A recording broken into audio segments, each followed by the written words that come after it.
Hello again, everyone. Truck CB Sales here with a tune-up repair report from Mike over in West Virginia on this Galaxy DX 2517. Mike, got it ready to go for you, bud?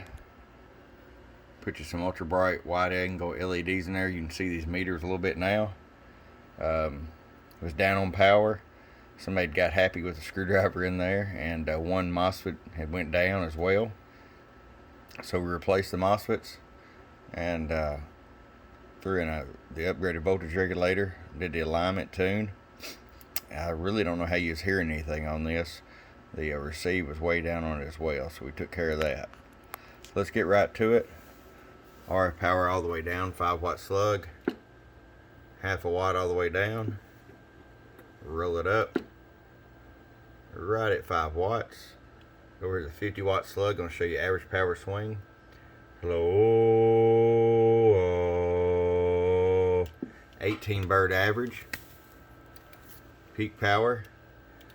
Hello, that's about 49 peak. And you was talking about how it was falling back to 10 or 15 watts when you was talking. That will not be a problem now. Okay there, Mr. Mike. I hope you enjoyed it. Check us out at www.truckscbsales.com. Bump, bump.